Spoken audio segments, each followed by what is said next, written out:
Hey everybody, it's Chef Kibby once again. Hey, I wanted to make this video in response or follow-up to the last video that I made revolving around how to handle a kitchen knife properly. Now if you haven't seen that video, I'll put some sort of a tag at the top of this video so you can go back and watch that first. I wanted to mention a couple of things that I think I forgot to mention the first time around that are very important and you might find useful. Now the first thing is, when we were talking about the way to hold the kitchen knife properly, we talked about the bolster area and the spine of the knife. Now one thing that I failed to mention is that when you begin to understand the shape of the bolster and the spine of the knife, it may have a little bit of an impact on the knives that you go out and purchase for yourself, because not every knife is made the same. Some bolsters are very square, some are rounded, some are curved, and depending on your particular grip or the way your hand is made, one knife might fit a little bit more comfortably in your hand than another. And when it comes right down to it, this knife that you're holding in your hand, you really want it to be an extension of your hand. And just like trying on shoes, there's kind of an extension of your foot, I guess you could say. You want the shoe to fit your foot properly because you're going to be wearing it and doing a lot of things in it. The same thing goes for a kitchen knife. If you're going to be spending any amount of time in the kitchen doing chopping and cutting and slicing, whatever the case may be, you want that knife to fit comfortably into your hand. Now as an example, I have in my hand here the Chicago Cutlery chef's knife that I provide all of my students with during our hands-on kitchen sessions. They don't get to take it home, but they do get to use them. By the way, they're not a sponsor. What I really like about this knife, this area of the bolster is rounded and curves in. It's concave, which is really great for this particular grip, for the pencil grip that we talked about in the last video, because those curves fit really nicely, your fingers fit really nicely into the curvature of the bolster on this knife. So that is great. The other thing I want to point out is the thickness of the spine, because not every knife has a very thick spine to it. Some of them are very thin spine. A thin spine can be very flimsy, and it can also do a little bit more damage to that thick part of your hand. Because it's very thin, it's really going to cut into your hand after prolonged use. But a nice thick spine like the one on this Chicago Cutlery knife is really, really comfortable. And again, you want comfort if you're going to be using the knife for an extended period of time. So again, you have the curved parts of the bolster and a nice thick spine on there.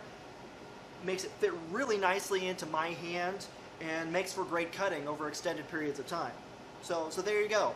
If you want to find this, I'll leave a link to the Chicago Cutlery knives in the comment section of this video.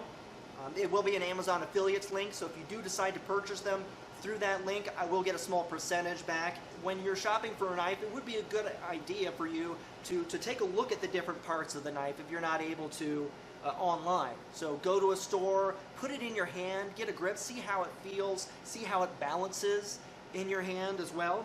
The other thing I wanted to mention is that kind of the inspiration or the impetus behind this video was that I had received an email with a question about chefs and cutting.